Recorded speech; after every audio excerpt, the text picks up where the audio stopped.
Hey, what's up, everybody? This is, of course, Real Time with Prince Blue, and this is Behind the Badge podcast. And I got my man with me, J Step up in here. As you know, I hope everybody is safe. I hope everybody is doing well. We're going to do this every Wednesday, 8 p.m., Lord willing. If anything changes, we're going to always let you know ahead of time or whatever you know. We're not two step far behind. Get out of here, Terry. You gonna leave me for the Sixers? Fine. It's not like I'm talking about anything that's relatable to us as black people. Fine. Watch the Sixers. Let's see if Joel Embiid gets some laws passed, Terry. How about that? Nah, I'm just playing, Terry. That's my girl. Um, this is a very important, and the Phillies. That's right. This is a very important episode. I'm glad everybody can make it with us and join us today because if you've been living under a rock or if you just don't have TV and you're a caveman, um, there was another. It's like you can't even pick the right words for it. Because you can say shooting, you can say murder, you can say uh unfortunate accident, whatever it is you want to call it. Well, it happened again, and then what do you know, Minnesota again, where police officer Kim Potter shot and killed Dante Wright during during an encounter with police. And her, I can't even fathom, Jay, her excuse was, we're just going to get right into it. Her excuse was, um, I thought I mistake my gun for I mistake my taser for my gun, and she fired a fatal shot into uh Dante Wright, and he's no longer with us. Mm-hmm. A lot of things went through my mind when that chief stood up there and said that, and then I immediately thought back because whenever something happens between police and community and a shooting, an incident, a training, something like that, the first thing I think about is A, have I ever done it? B, anybody I know have done it, and C, is it even fathomable? And in three of those, I said no. There's no way I have ever.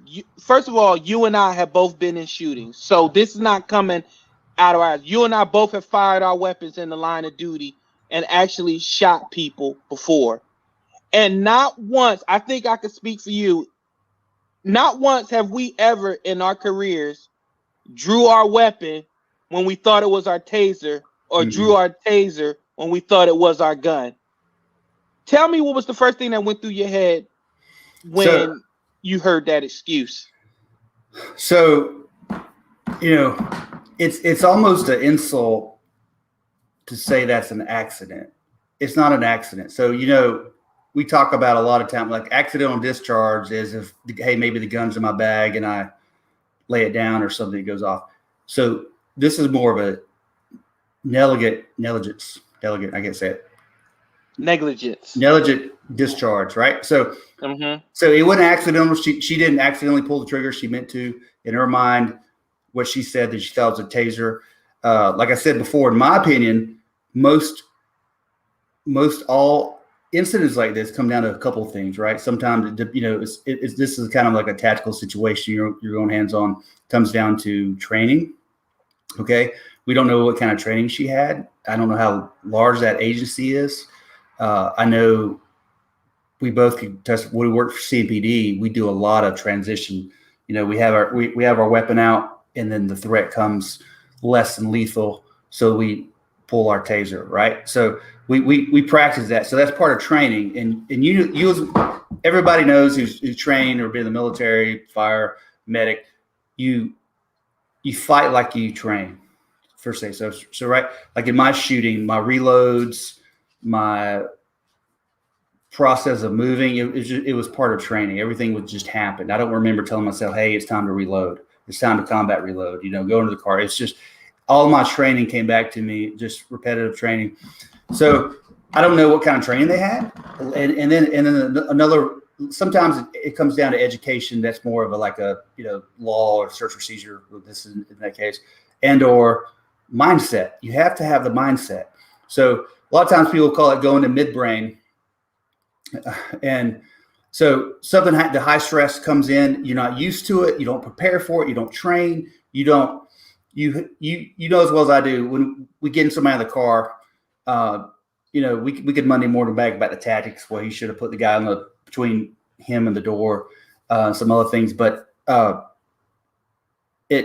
deployed my taser over 20 times in the line of duty. I mean, well over probably.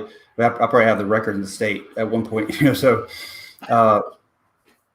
and as well as fired my firearm several times. In my shooting, I've had to shoot 2 dogs during drug buy bust, and another one in a just chaotic situation where I had to shoot a dog who was coming at me. The guy sicked it on me in a trailer. So, but in all those incidents, you train, you prepare mentally, and you get somebody in the car. And what are you thinking? If he does this, I'm going to do this, right? You always, hey, if I'm going to the car and I start taking fire, I'm going to do this.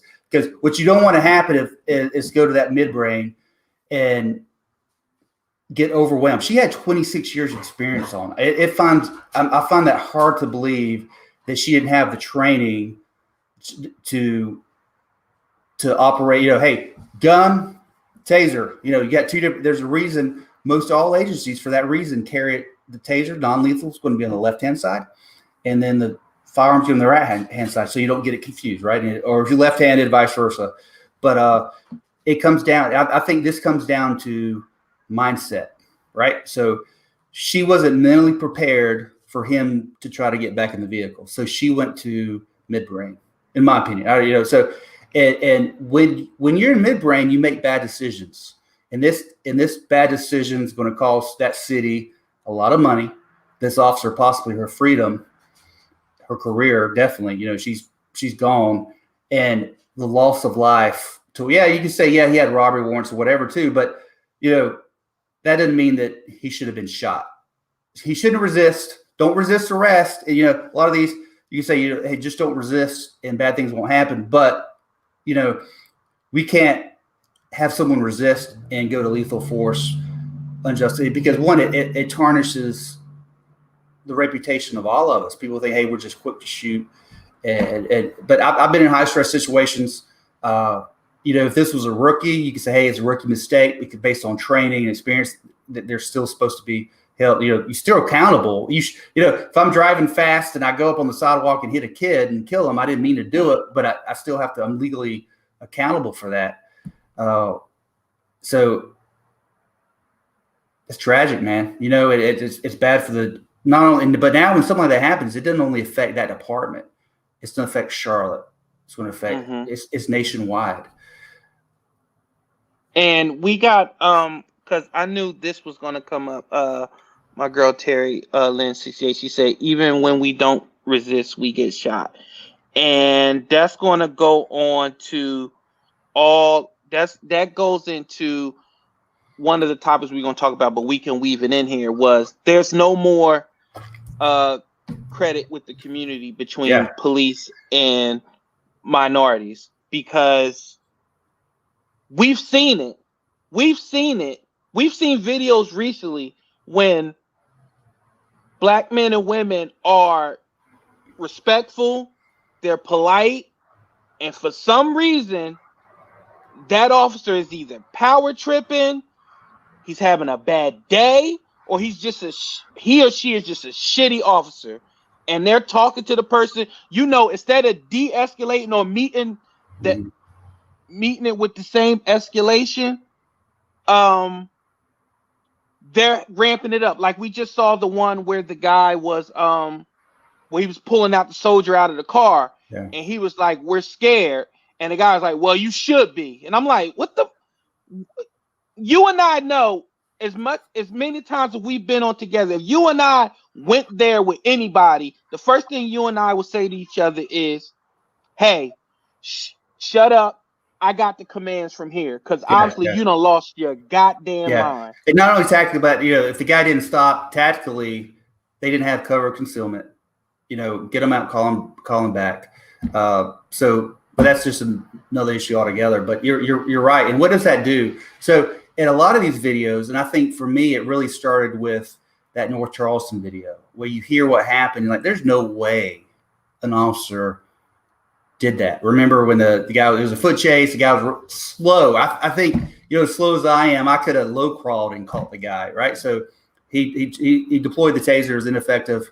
And then he pulled his gun and shot the dude in the back. And I'm like, holy shit, what's this guy thinking? I don't know if he's the same thing in midbrain, training, experience, mindset. Maybe they're maliciously saying, hey, there's no cameras out here, I can do what I want.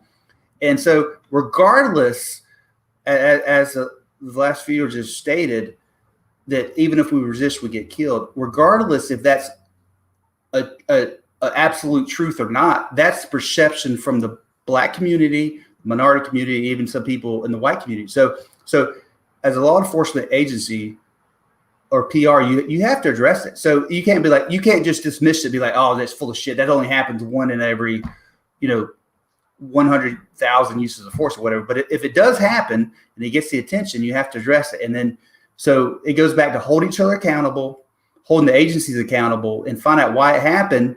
And as a nation and law enforcement, figure it out and make sure it doesn't happen again.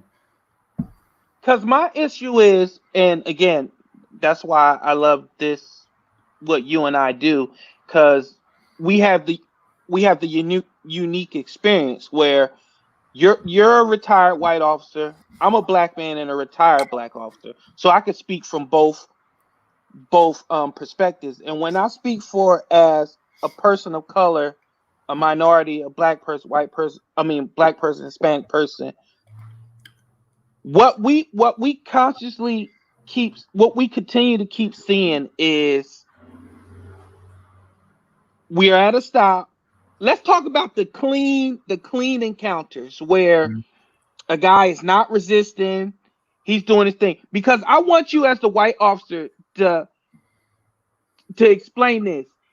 Anytime you're grabbed, touched, as a human being, what are you going to do? Tense up. You're going to tense up. You're going to flinch. That's not resisting. That's a more like what's going on. Yeah. If somebody was to come from behind you and grab you right now, or put hands on you, naturally you're going to tense up. But that's where the verbal commands come in at. Hey, sir, put your hands. First of all, if you were trained and you're professional, you don't already let the person know what's going down. And what do you say? About 60-70% of the time, they like, all right, well, let's go figure out what's going on. But what I'm talking about is the time to where the person is being compliant, and like you saw in the video, that officer's clearly power tripping with his gun out, talking reckless. Like, that's not stuff we teach you at the academy. When a person says, I'm scared, you don't say you should be. I've never been trained to say you should be. And the thing is, the officer is so it appears what happened, the officer lit the dude up, right? And the guy probably wasn't, it appears to be what he said, or I'm thinking what the department says is he wasn't too far from a gas station. He slow rolled, went to the gas station, and complied by putting his hands on the window. Now, he didn't get out of the car when he was told to, but the thing is, if we have to take ourselves out of, this is a badge, this is a gun, you're going to do what I tell you, and put yourself in that person's situation. Thank you. And when you deal with, if it's a minority, and they could have that preconceived notion of, well, what's going to, they get shot if I try to get out, you have two people giving, you got somebody saying, get your hands up, and you're telling somebody else, don't move, or get on the ground, and somebody else don't move. You have to make sure you're precise.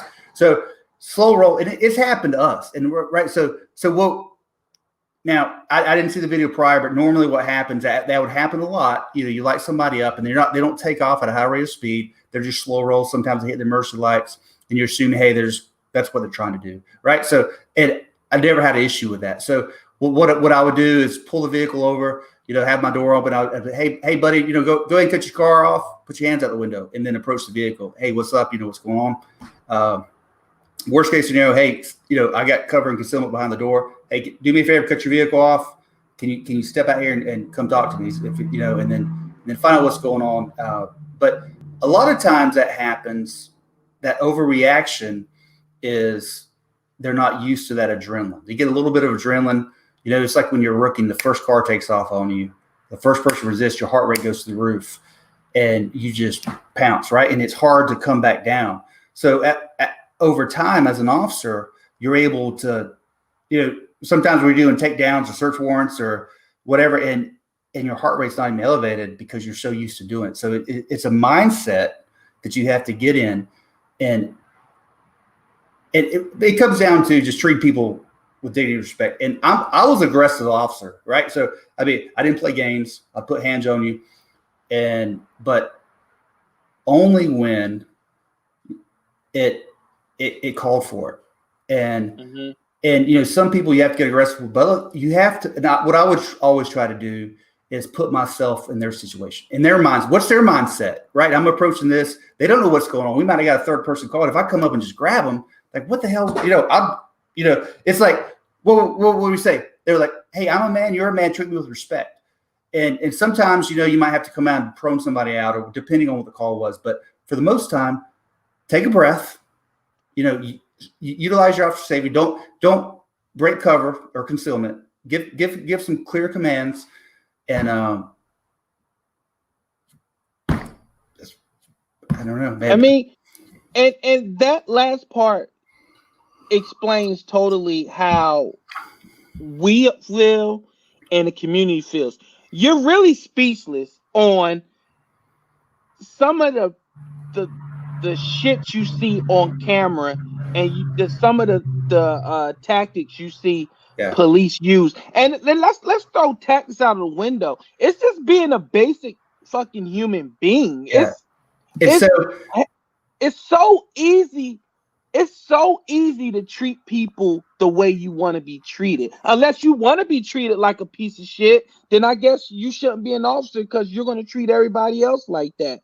But what we're seeing is it boils down to, like my boy Ron Rose said, it training, recruiting, and humanity. Is these people, some of these officers are so hopped up, they don't know how to control that little bit of power that they get, which is a very big thing. They don't know how to handle it, and it comes across really, really bad. Yeah, and people are dying. I would like to know how an officer with 26 years on made it 26 years without.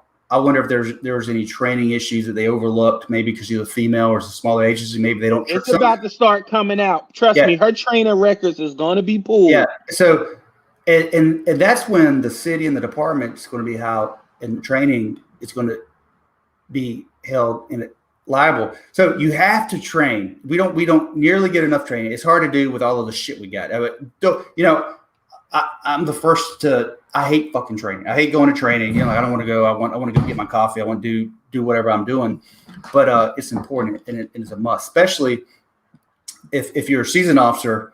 It might have been 24 years since she's had like a tactical class, right? Because a lot of officers get in the academy and right out, they want to train and sign up for stuff. But what's the answer? Then the thing is, you compare, like you were in the military, you were in the Army, compare like someone like in the SF, Green Beret, someone who gets a training that goes into combat, compared to, maybe somebody in transport that they just pulled and thrown in a stack or something, right? So that they have a base training, but their training and experience and mindset is going to be on two different levels.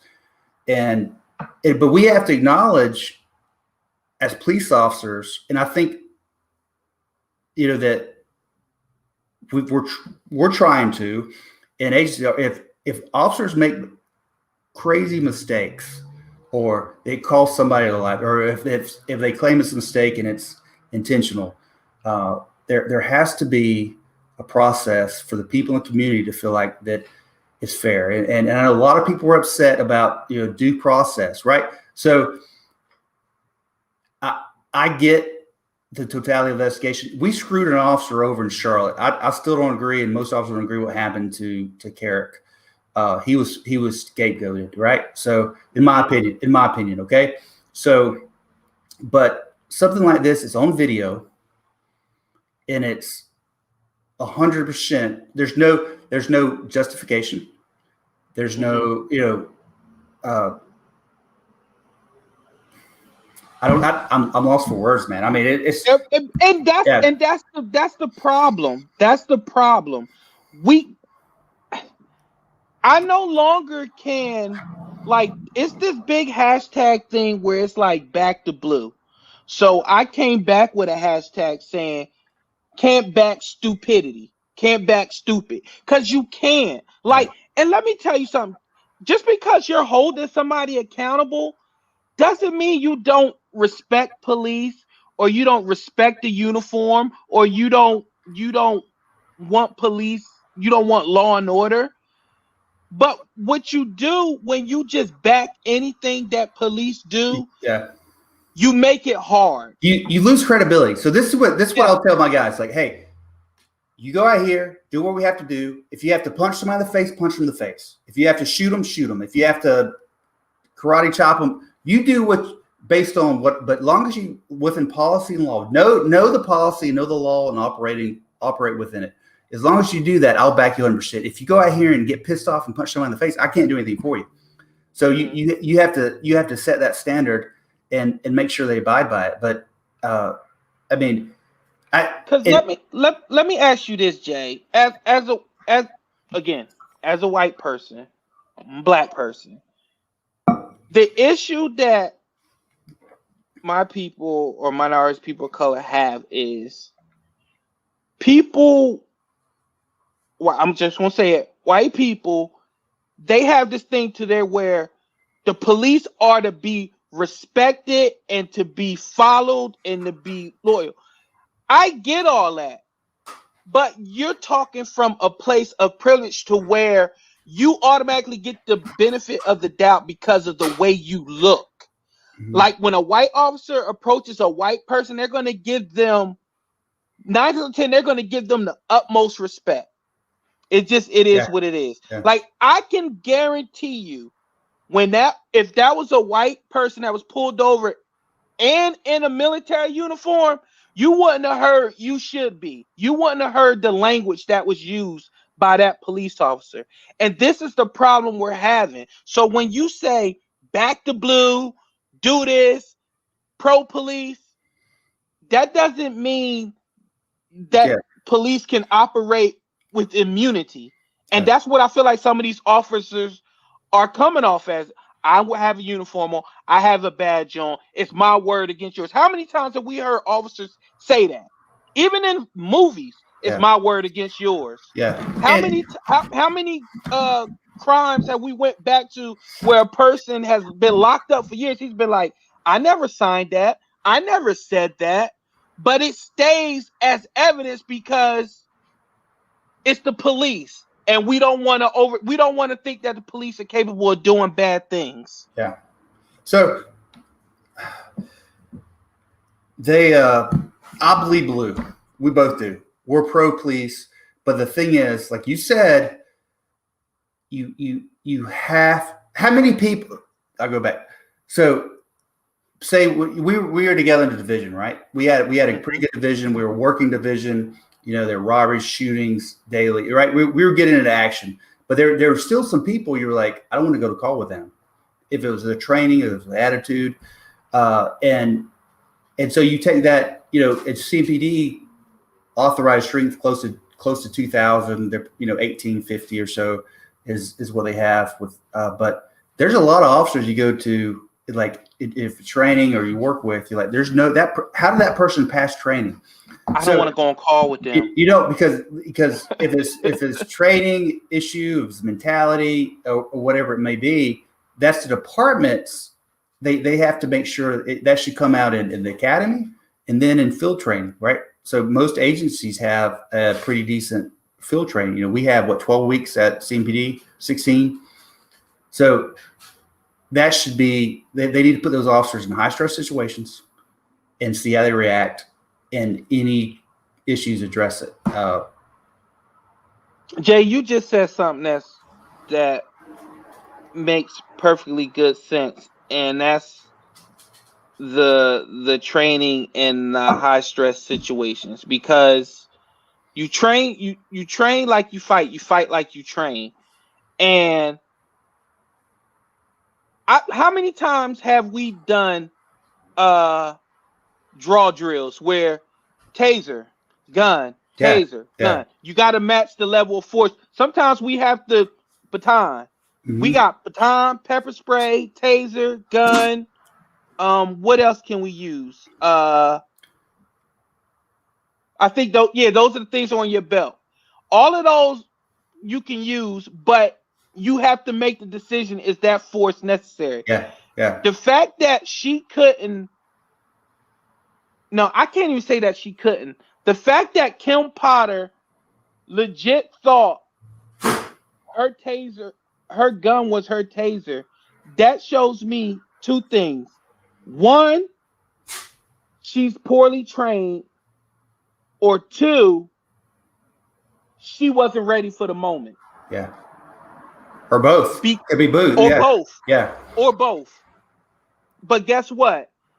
Now, this is why they say piss poor training gives you piss poor results. A man is gone. And people are sick of, pretty much, it seems like people of color right now are being the guinea pigs for bad training. And what we talked about with when we had the video conference with 100 Men is, so this guy might have been he might have committed armed robbery. He might have, whatever he did, right? So he was trying, there's different levels of resistance. There's active aggression, where you're actually trying to hit somebody, you're trying to hurt the officer, come at them, right? So that's when you ramp it up. Officers are usually able to use a level of force more than they're being used. So for instance, if someone starts pulling away and pushes me and like grabs a hold of me, well, in that case, I might be justified for a punch, right?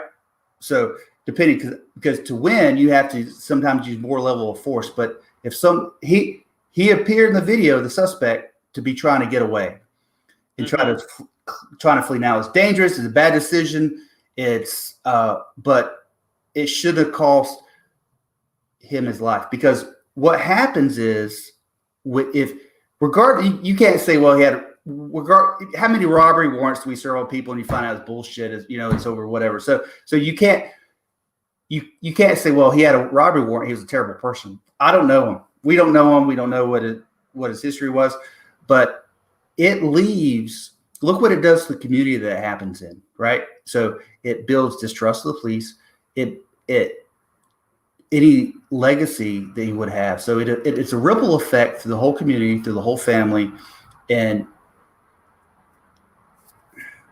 And how many times have we served warrants? Like, yes, you're all business, but once you get the guy arrested or whatever, you serve the warrant, you're like, this guy has warrants for this? Like, this guy is like calm as a cucumber. Like, I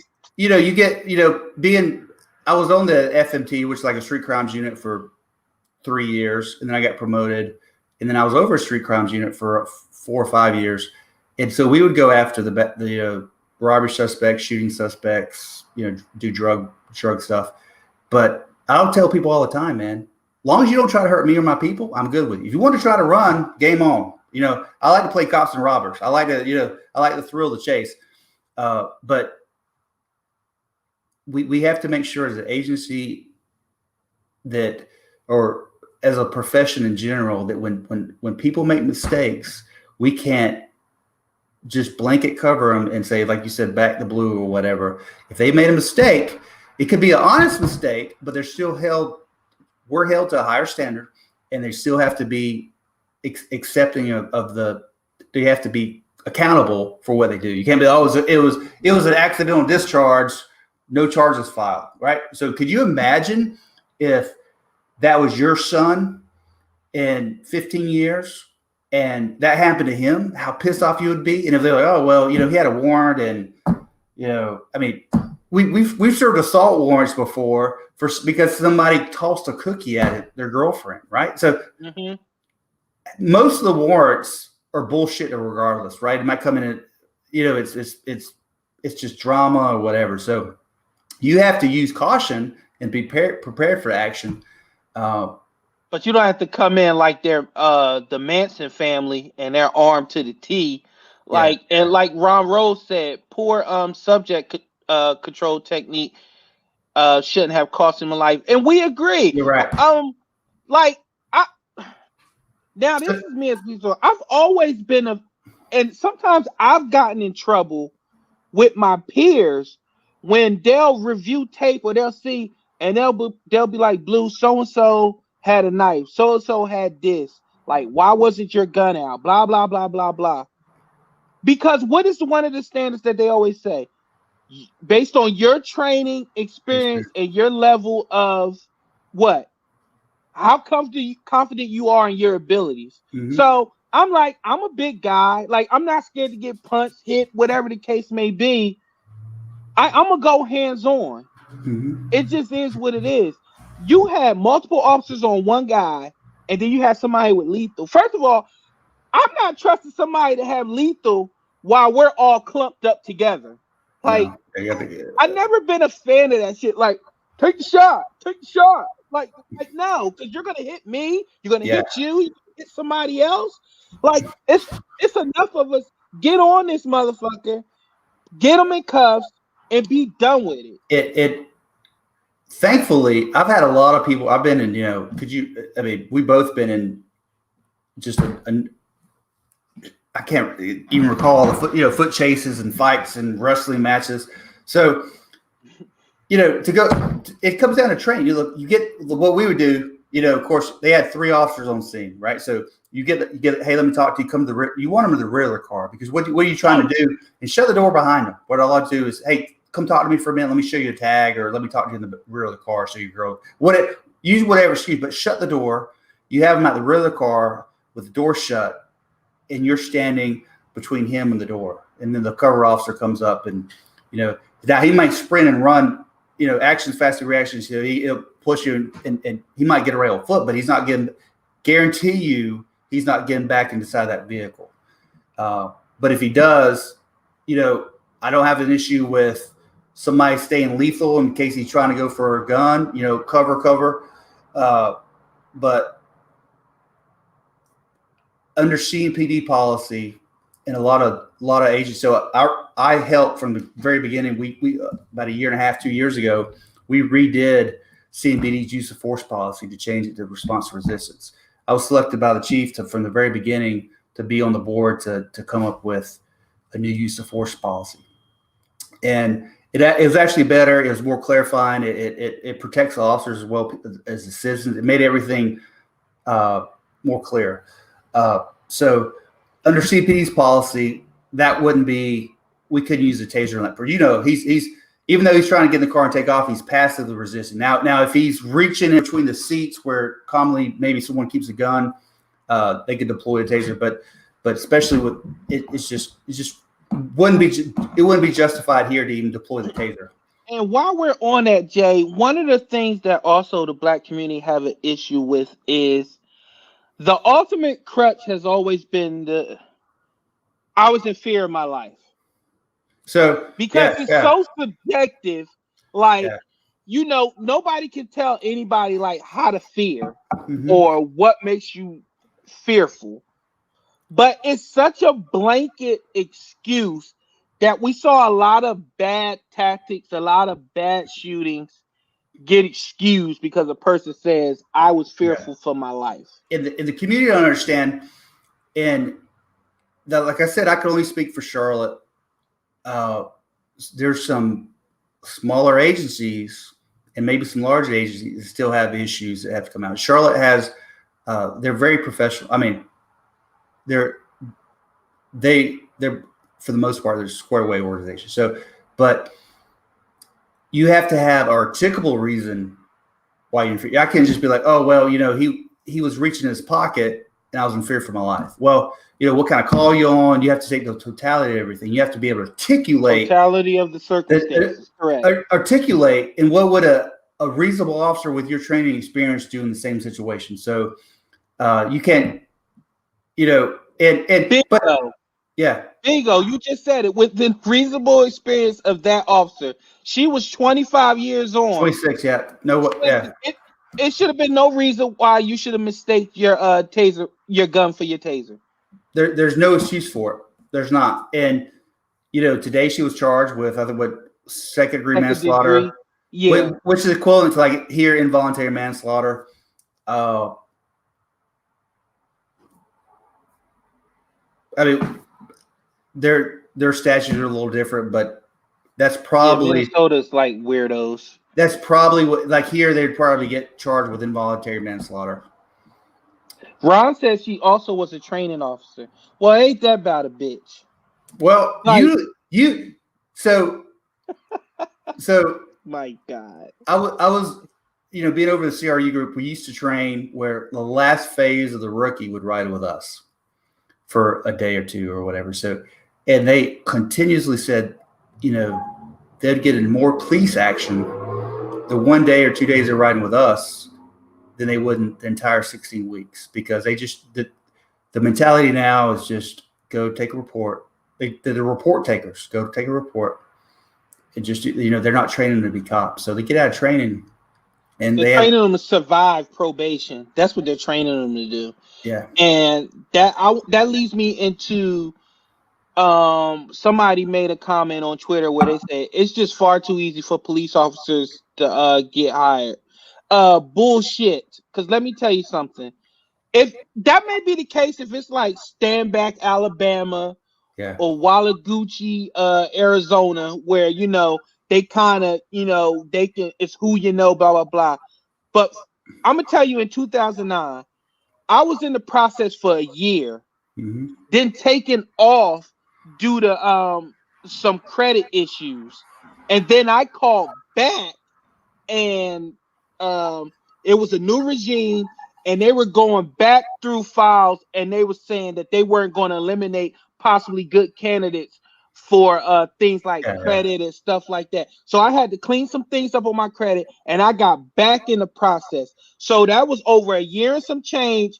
Background checks, evals, credit checks. Oh yeah, by the way, like I believe in that time period, an officer was speeding, hit somebody, and that person either died or was hurt really, really bad. So they went back through and was checking and eliminating people with tickets, speeding, stuff like that. So that's over a year and that change. Then the evals, the physical fitness, 2 interviews where you're sitting in front of 3 people, 2 police officers, civilian, and you're doing like scenarios and stuff like that. Okay, now the academy. 6 months in the academy, right? 6 months in the academy. Did 14 weeks with a training officer. Oh yeah, by the way, after that, then you're on a probation for a year where you could be fired just because they don't like your face, just cause. So don't sit up there. I get it. Things are happening, but don't tell me, especially to somebody like me, who I fought tooth and nail to become a police officer, to wear that badge. Don't tell me it's far too easy. It's not easy. Yeah. The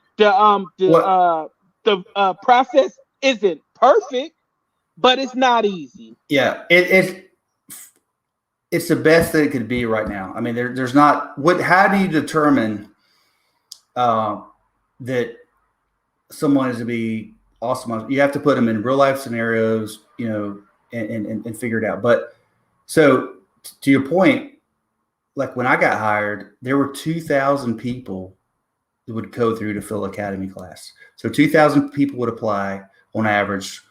But how many in the class, Step? How many? 35, 40 people. So you were getting a little bit better when you got hired and I got hired. So they were getting more of the cream of the crop. But now the problem is that numbers, because who wants to be a cop right now, right?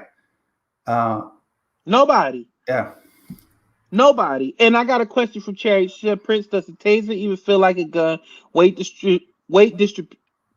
distribution and all that. Do you think that was a false flag to get the emotion pot stirred for the upcoming George Floyd verdict. To answer your first question, Cherry Brown, I don't know if you missed it or not, but hell no.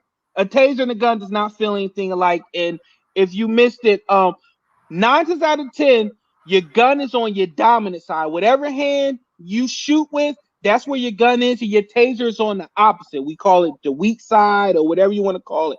So you will have to cross draw over to get whatever it is that your taser or your gun or whatever it is. So no, that was bullshit. It does not feel like a gun. As far as your second part, no, I think that what you're seeing now with Minnesota is they got some work to do with their training. No telling how much more of this has happened there, but it hasn't been in the national eye. So what I see is they have poor fucking training.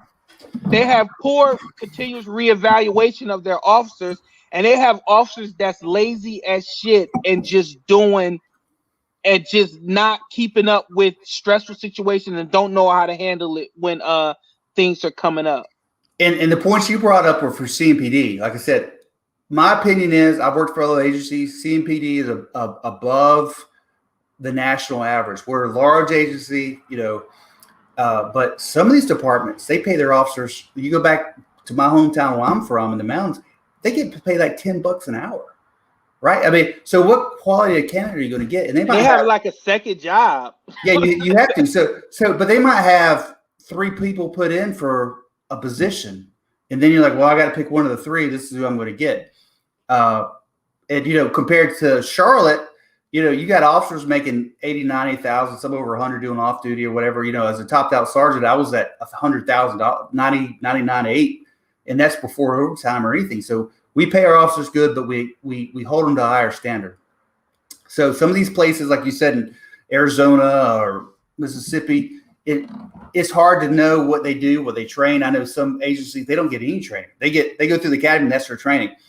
And that's a huge problem, because training, I don't know if you speak a foreign language, but like if you say, I know like 8 words, I could order a beer in Spanish and do some other stuff. But if you don't train and actually use it, you lose it, right? So same thing in real life. If you don't train and use it, and some of these officers, where we're getting foot chases and pulling our guns out and daily, some of these departments, they go a whole career without having to pull their gun. And then when it happens, like the traffic stop with the second lieutenant, they had, they're way up here and when they need to come back down here. And so I've been in situations where, I've been elevated, your adrenaline's going, maybe something reminds you of something you've been in, something, you get in somebody out of the car and they're reaching under the seat. That's where maybe they keep the registration. You're like, in your mind, I'm thinking they're going to go for a gun and try to kill me. So you're elevated, but in real life, after the fact, they were just trying to get a registration. But I would always try to take those people aside. Hey, listen to me. Put yourself in my shoes and think what I'm thinking. But on the reverse end, we as officers have to put ourselves in their shoes. They don't know what our training experience, and I'll tell people all the time, they'd get mad if we stopped them or whatever. Hey, you stopped me for this. Look, I don't know you. Are you a good guy? Do you know? Am I a good guy, a bad guy? You don't know. I could be a dirty cop that's ready to be. I don't know you. You don't know me. So you have to take stuff at face value. But take the time to put yourself in that driver's seat and in their perspective. You don't have to let your guard down. You don't have to jeopardize tactics, but you just yeah. And just to let people know, we're not we're gonna keep repeating it. Me and Steppe have shot people. We've been in shootings, and I've been in a similar situation. We got out with a suspect who was with his girlfriend. He was giving us the runaround. We ran. We got the call that there was a guy sitting in suspicious in a vehicle in a bad part of town. We got out with the guy, shooting a breeze. I go back, I run checks on him. Boom, he has a warrant. We go to put hands on him. He starts fighting. He snatches away, and he dives for the vehicle underneath the seat. And before we got into all of that, He had a sawed-off shotgun underneath the seat. So what I did was I disengaged, pull out taser, yell taser, tase him, get him handcuffed, and then we book him. Okay, but guess what? While I was telling that story, guess what I didn't do? I said I drew my taser. I didn't draw my gun thinking it was my taser. I didn't draw my taser thinking it was my gun. All I knew was right then we had a guy who resisted arrest. It raised to the level of more force. He dove for the bottom of his seat. I tased him. Yeah. He could have just been trying to get in his car to drive off. And so we know this, but the community needs to know. So that example they had in Nashville, a couple weeks ago, where there's a black female. She was outside her car. It was an officer who appeared to be heavy set, out of shape. Obviously, his tactics were horrible, but they found some drugs and tried to put her on arrest, and she was able to get back to the car. And I understand why a lot of times, like, hey, it's a female for number one, right? So you're a little more hesitant to use force of a female, but on top of that, it's a black female. And the way everything is right now, you don't want to be the one to take her and slam her to the ground and be like, it'd be on CNN. So she was able to get a gun, shoot the officer, and he had to kill her, right? But if officers use the appropriate amount of force from the very beginning, instead of hesitating, then that would have been prevented. So, right, if she's trying to get back to the car, and he is obviously stronger than she was, take control. When you have to use force, but use the appropriate level of force. So a lot of people are like, well, they didn't use the least amount. The standards is not the least amount, it's a reasonable amount. So the standard that officers are held to is, there might have been 27 different ways for us to use force on this person, and it didn't have to be the least amount, as long as it was reasonable, right? So, if you can't, if somebody pulls out a towel to smack you with it, you can't shoot them, right? You're going, that's going to hurt. I'm going to shoot them. You can't do that. But Cherry asked, did you already talk about the officer pepper sprayed the Army lieutenant? Yes, we already talked about that. And to further go back on that, a video has been recently released that afterwards they're talking to him calm, and they're he's explaining what he's been going through and like some of his deployments and stuff like that. And then immediately people in the comments, white people, they're like, see, they need to show the whole video, blah, blah, blah, blah, blah. No, but what y'all forgetting is the beginning, he was a dick to the guy. He was unprofessional with his stop. So just because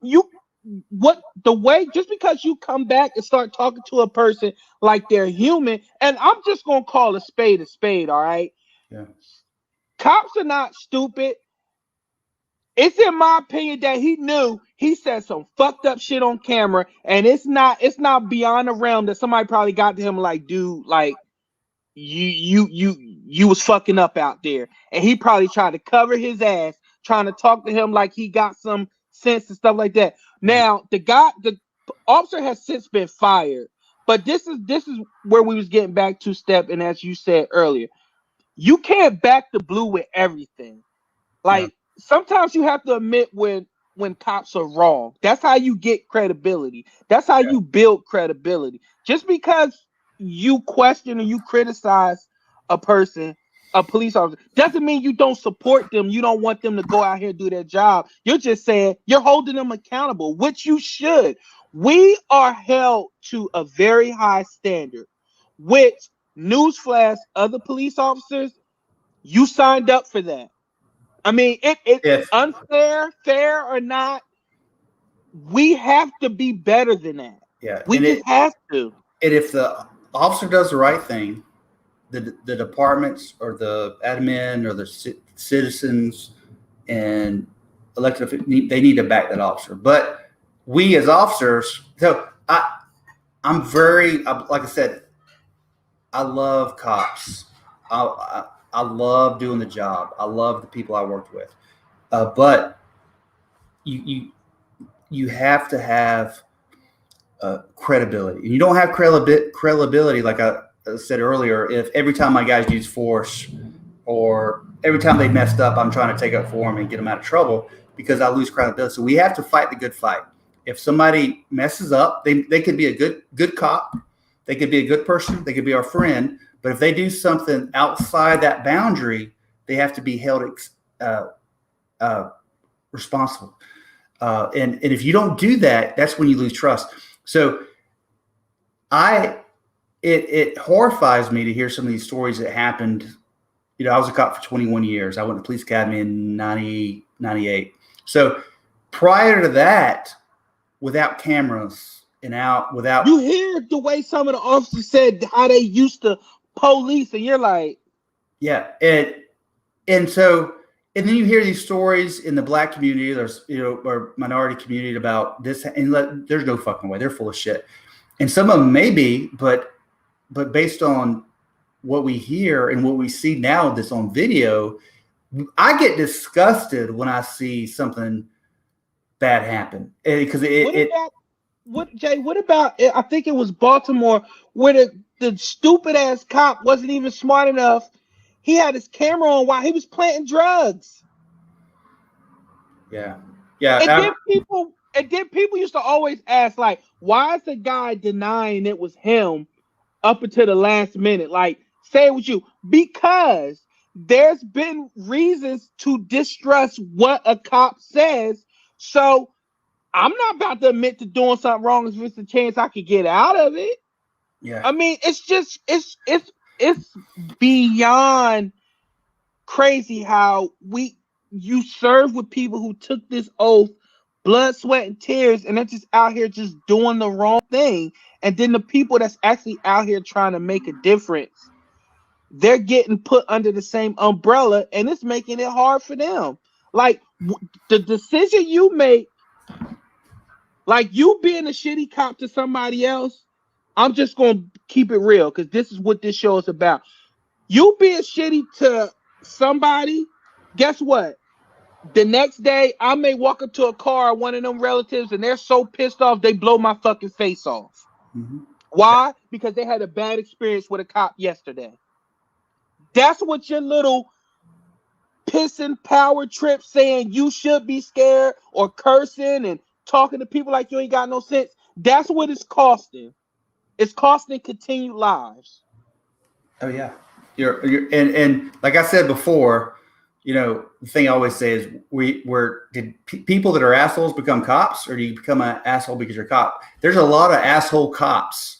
I can name 30 right now just off the top that are just fucking dicks. They're dicks to me, and I was a sergeant. They're dicks to you. They're dicks to their mom. They're just assholes, right? So if someone came up and I was at a meal and trying to eat, and somebody said something, or you try to acknowledge them and say, yeah, it'd be nice. Because that might be the only experience that person has with a police officer for years, right? So but there's some officers that are just like nasty to them. You can't walk up to them. Like, how many times have you and I just been minding our own business and a car's ride by? Fuck 12. I mean, what we do? We laugh. We be like, yeah, you're right. Like, you know what I'm saying? But it's some people that legit take that serious. And it's not even, it's crazy. And getting to your point where you said that some cops become assholes wearing the badge, and some cops are just assholes before they even get the badge.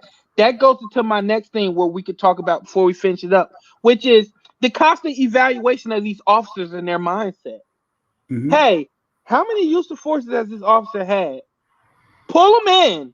Talk to them like, hey, dude, like, this is your third one. This is your 10th taser deployment. Yeah. Like, I don't give a shit if you can explain them away. Like, why are you tasing so many people? Why are you drawing your gun so much? Like, what's going on? Why are you so hostile in these? Why are you so hostile in these damn at these calls? Like, I'm just making an example. Step, you got a call in hand. You talk good to guy, and I come up, hey, motherfucker, you need to listen. What's that for? Why? Yeah. And yes, that has happened. I'm telling y'all that has happened. And I know that you take people from all walks of life. They might have worked at Chick-fil-A, Home Depot. They could have been in the military, or or wherever, and you take them, you give them the training, and you put a badge on them, you throw them in the street. But they're still people. They're people that make bad decisions. They're people that are malicious. So they come from all walks of life. Now, statistically, cops are less likely to be dirty than a politician or attorney or these other people. But the fact is, 750, 800,000 police officers, there's going to be bad apples, and agencies need to identify those people early as possible and get rid of them. And other officers need to hold these people accountable and hold that, Jay, because that's very important. Like Cherry just said, this big fact, it needs to come from other officers. I'm here to tell you, Cherry, like people be like, when people say not you, Cherry, but other people, they be like, well, it would help if other officers would police other officers. I'm telling you, I forgot where the study was, but the most complaints are officer on officer. Yeah, call them buddy fuckers, call them blue falcons, call them whatever. About 65-70% of complaints to IA are officers against other officers. Yeah, or come from internal. So if it comes from a supervisor reviewing a BWC, or an officer coming up and saying to his own super, hey, we were on this and this officer did X, Y, Z. So, but that doesn't happen all the time. And other agencies, like you said, are the good old boy system, and we can't. They're not going to tell on each other. So I guarantee you the shadiness happens and excessive force happens, and I guarantee you. So this happens, and it's regardless, even if it never did happen, right? Just say that it just doesn't happen, right? But the perception of the people in the community, they're not up in arms. Some people use an excuse to do bad things, to loot and stuff, but the people who care, that are out there doing lawfully protesting and are angry, it's okay for them to be angry, but they're angry for a legit reason. So even if it wasn't, like it never happened, and that's their perception. So we have to address it as a profession to find out, well, where's that perception coming from and how do we address it? And until the officers are held accountable, sometimes officers are charged that should be charged. Sometimes officers aren't charged that should be charged, but it almost needs to be a national standard of what it takes to be a police officer. Because I know in some states they're training, don't quote, something like 6 weeks or 9 weeks in South Carolina or something. They go to the academy. Some of these little places, and some places a sheriff's department, even in North Carolina, they could swear you in. And you got a year to get certified. So you're putting people on the street with a gun, with a badge, that haven't been in a police academy. And that's just a recipe for disaster. You need to have a national standard. I'm not against. So I've been in a lot of uses of force, but you have to a lot. Damn right you have. Yeah. So, but the thing is, look at. You have to take. Well, look at my arrests compared. Like sometimes my arrests were more than the whole shift combined, or so you take my contacts versus my uses of force, and it's still on that standard of what the percentage is. And sometimes, and most uses of force, nine times out of 10 that someone resists arrest, they're trying to get away. They're not trying to hurt you. So, but you have that 1 in 10 it's probably the average where someone, tries to hit you, if they pull a weapon. We both could have shot more people than if I just for the mindset, I want to shoot people. So about a couple of years ago, I was in my big shoot in 16. We were in another one in 17. Well, like 18. Had me and another officer were looking for a guy with a warrant. I think the marshals were looking for him, and this guy does a willy buys. We're like, whatever, just trying to. He's trying to provoke us. Well, he gets the red light on Nation 477 and crashes. So we pull up and to get out with him, and he's trying to get his bike up, and he gets on the bike. I'm like, hey, cut your bike off. Well, he starts reaching like this, and this is universal. This is, and I'm just like, shit, he's going for a gun. So I'm like, I punch out, show me your hands. He pulls out a gun, and fingers on the trigger. I'm putting slack in it. I could have blasted him all day long. So I didn't hesitate, because like last time I hesitated for a brief second, my partner got shot beside me. So I'm getting ready to blast him, and beginning, you're like, is he going for a gun? You know, this if the officer has a gun point, you're going like this. It's, you know, with your palm facing inward, it's like you're grabbing something. So he pulls out the gun and he tosses it, and he drops it. He tries to start the bike, and I tackle him and I start fighting with him. He tries to get up, but the gun's right there, and I put him in handcuffs, and some other drama breaks out of the car beside me. Thank God I had my boy Bullet beside me, who's professional and trained and takes care of business, and we took care of it, right? So that's somebody I could have lawfully shot all day long. I could have just been like, pow, pow, pow, you know, he's reaching, pow, pow, pow, you know, and been justified. But the standard that our department would set was, is it necessary and moral, right? So just because you can use force, should you use force? You know, if he would have, you know, actually, if he would have came out and would have come forward, I mean, I had to slack off. I had cover and concealment behind my vehicle block, my engine block. I would have had to shoot him because I want to go home to my family. So, but just because an officer can use force, should he use force? It's sort of like sometimes, you know, just because you can doesn't mean you should. So,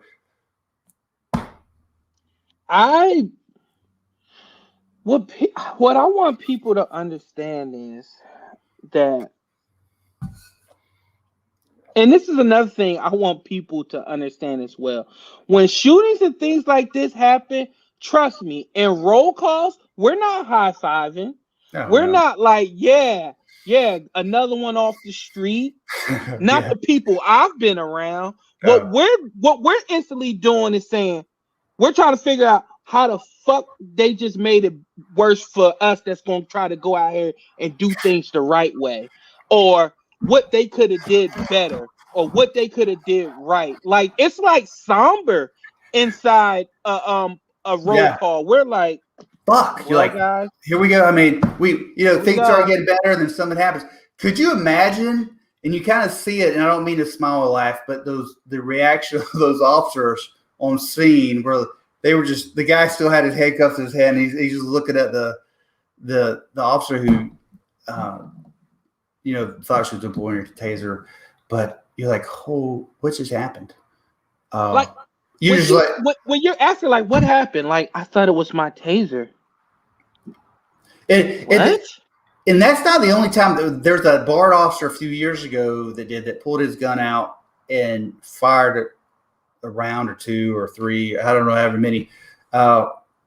You don't know what's inside someone's head, if it's malicious, if it's just ignorance, if it's lack of training, or what it is. So I don't see that officer, and I don't know, but I don't automatically see that happening. Like, she's a racist. I don't see that. So correct.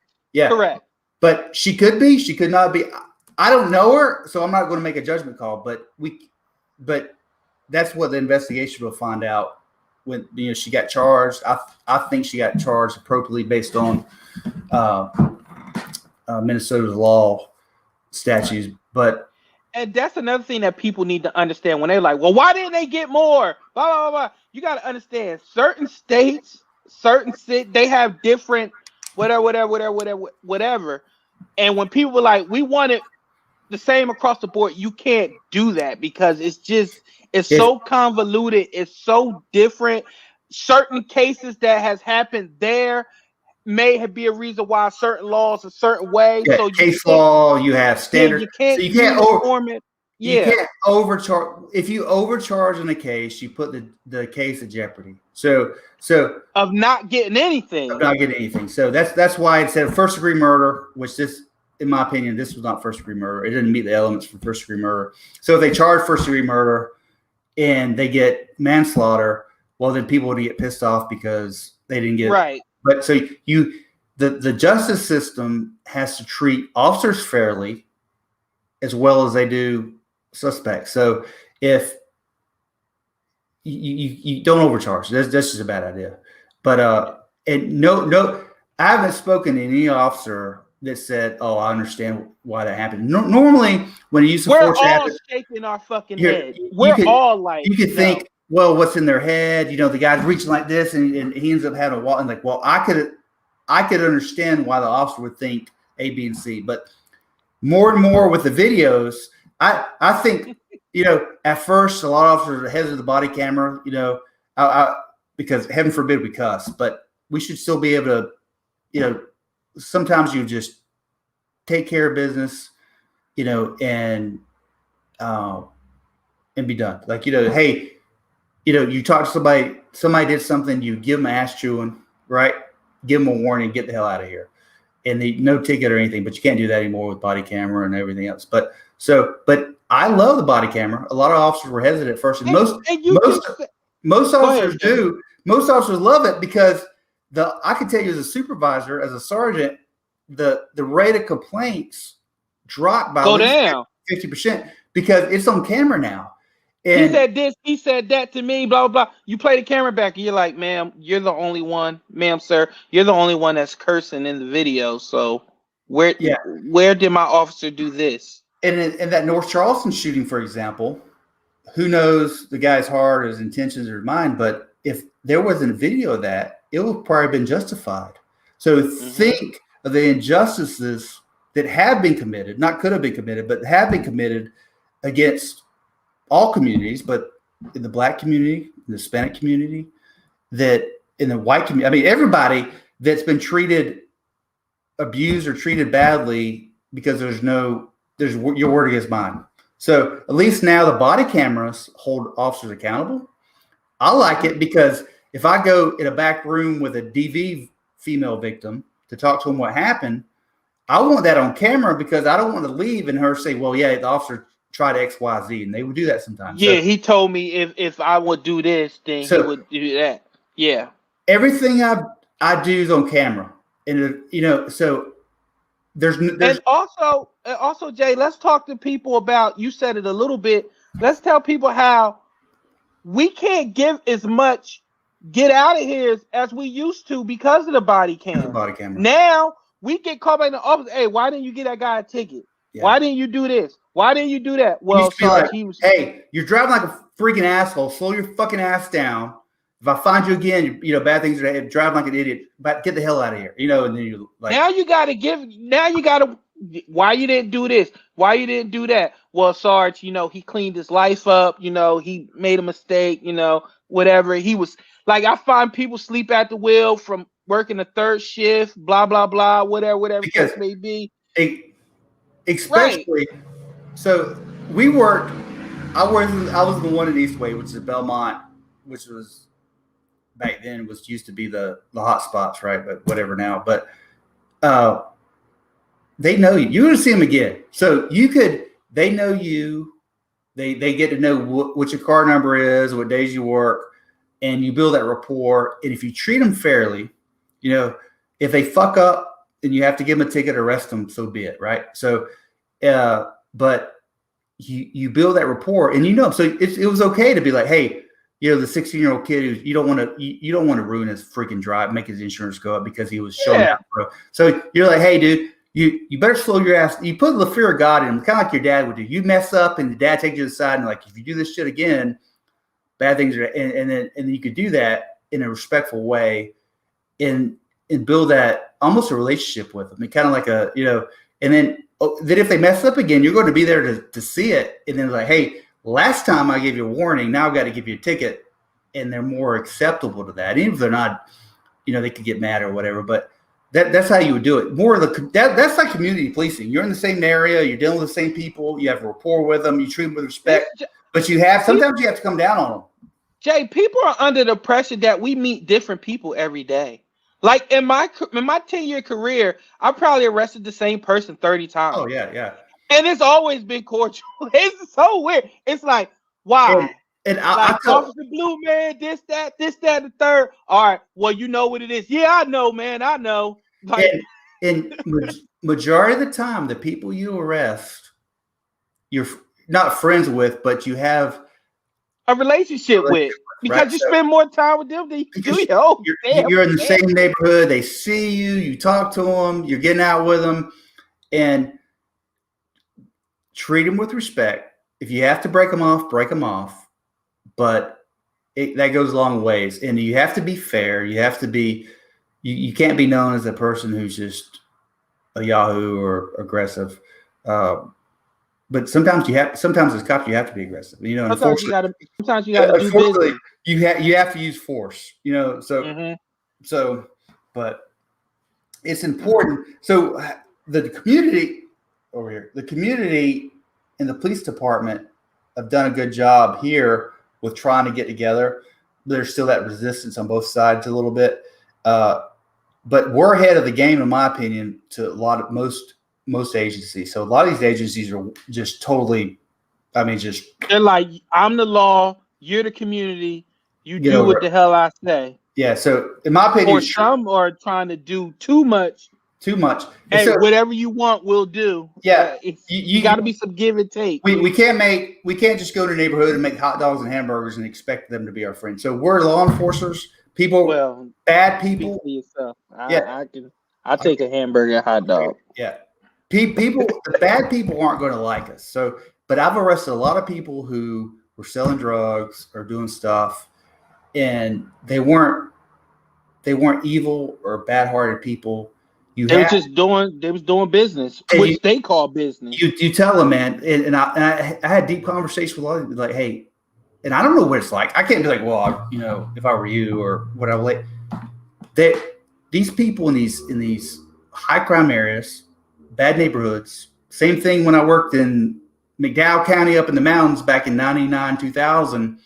There's rednecks from the trailer parks. They don't have opportunities. They're not making money. So they do things to make. So if it's selling drugs or whatever, doesn't make them. You have to remember, not everybody wants to try to hurt a cop just because they're doing something bad. You have to be prepared for it, but doesn't mean they're bad at. If they're selling drugs, it doesn't make them a shit turd or whatever else. So there's some people we deal with that are shit turds and just suck at life and need to be put away. But just because they're doing something, sometimes you have to understand empathy. So they're doing the, hey, dude, they don't fight with you. They might try to run, but hey, I'm not trying to hurt anybody. I'm just trying to make a living for my family. I got kids. And you have to understand where they're coming from, in the hand they were dealt and what they're trying to do, which is important. You can't just assume, well, they got expired tag, they're a shit turd, or they get, and I could tell you before anybody, I had to go to the fucking DMV the other day to get my kid's car registered. It took like 4 hours standing in line. I was like, no wonder these people don't fucking register their cars. I was like, it was a fucking disaster. Speak on it. I was like, holy shit. I was like, this is the most unorganized DMV. I'm like, I wanted to be like, hey, I'll come and like talk to these people and find out what they need. It was just a disaster. I'm like, no wonder, you know, I bought this for my kids, so I bought it from a cousin. But if I bought all my vehicles from car dealerships, they do all that shit for you. A lot of these people don't have that luxury. So, you know, the poor people, they could be white, black, or Hispanic. It doesn't matter. They got to go and stand in line for 4 hours to get their, and they're like, screw this. I can't take time off work. I can't do this. So, you know, their tag's expired for 40 days or 12 days or whatever. You know, find out why. Just go back. Sir, give me a license to go back to where I'm taking it. And have some empathy and have some, hey, I work in this neighborhood. I'm going to give you the benefit of the doubt and believe what you're telling me. Get this stuff squared away. And that goes a long ways with people. I couldn't had said it better myself. And on that note, we're going to end it there. I want to thank everybody for joining us tonight. I hope we gave you some clarity or at least some perspective from both sides. Like I said, me and Jay, we're not always going to agree on everything, but we're always going to give you the perspective of coming from what we've done throughout our career and through life. And I want to thank everybody for joining us, and the more you support, the more we're going to keep bringing you these episodes. Go ahead, Jay. You want to say something? Well, you didn't say anything about this. Oh, yeah. And I want you to know that Jay has finally taken it seriously and got him some headphones and a boom mic. So he's officially, well, he's already been my partner in this whole endeavor, but now he's getting equipment and stuff. He's invested, y'all. And I want y'all to know that we're really trying to make a difference here. And it's gonna be sometimes where we're gonna oh, James Fay, we have an episode every Wednesday at 8 o'clock. That's going to be the schedule going forward. Every Wednesday at 8 o'clock, we're going to come on and we're going to talk. Send us your questions, your topics to communicate. There's a lot of people you want us to talk about reaching out to me, asking, for if it's to come on the show to answer questions. So this is just a really good opportunity. And we'll tell you like it is. Like I said, it's okay not to agree. We don't have to agree. We have to, we come from different backgrounds. That's what makes this so powerful is we come from different locations, different backgrounds, different environments, but yet we're brothers in blue, and we work together, and you build that relationship. But you have to have people. That's why it's so important to have people from every background to make a good law enforcement agent. You can't have us against them, because that's not what it's about. No. It's not us against them. No. It's police against the people that prey on the good citizens and the good people in the community. That's why I became a cop. I wanted to protect those who need protection, who wants to sleep at night. That's why I got into it. I wanted to be a cop from the time that I could be 2 years old, right? So and the way I looked at it is I wanted to stand between the person being bullied and the bully. I wanted to be able to get in between and protect them. And that's what I didn't come out here and be like, hey, I just want to write. I didn't want to just ruin everybody's life. And you have to have empathy, use judgment. You can't be. The true mentality is everybody you stop gets a ticket. You stop somebody and they have a legit reason why the tag hadn't been updated, or it takes money to do that, and it's hard. So have empathy. If I tell a new officer, hey, what should I do? Put yourself in other people's shoes.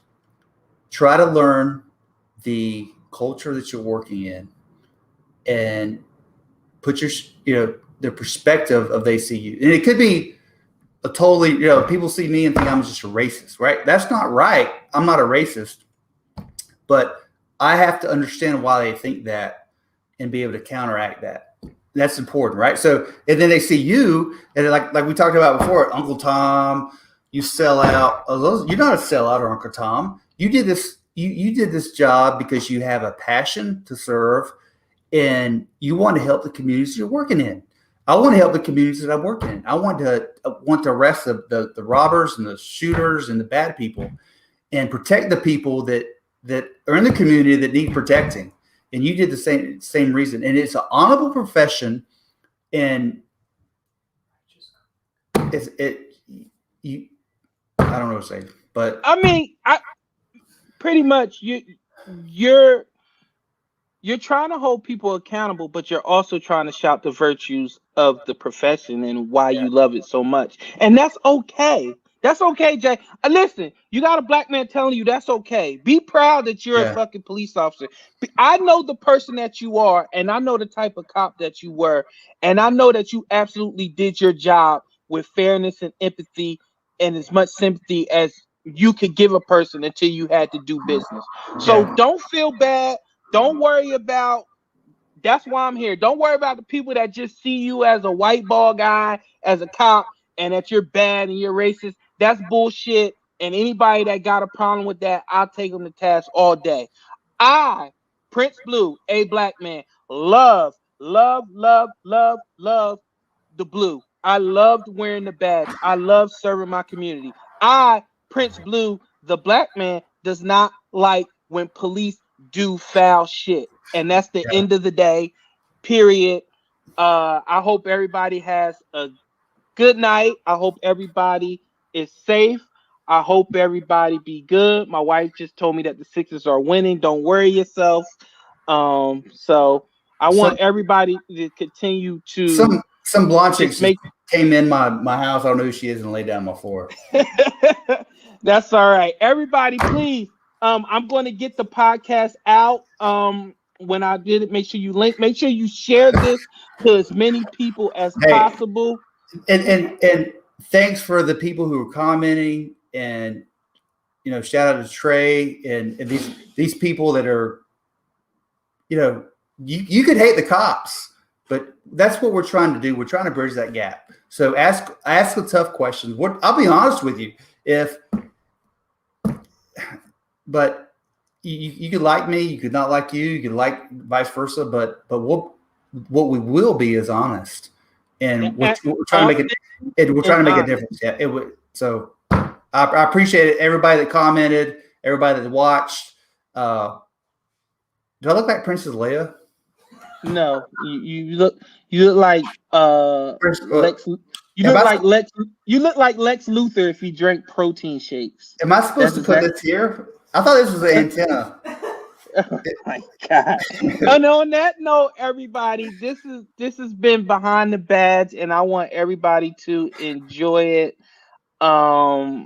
Please, we're going to tweet out the link for, if you missed it, we're going to tweet out the link so you can read it. Yeah. Please, everybody, be safe, be careful. Thank you. Check our social media tomorrow. We'll have the video posted. So tell your friends to watch it, check it out, like it, comment. That's right. All right, y'all. Be good, be safe. We'll see you next week, Wednesday, 8 o'clock. Be there.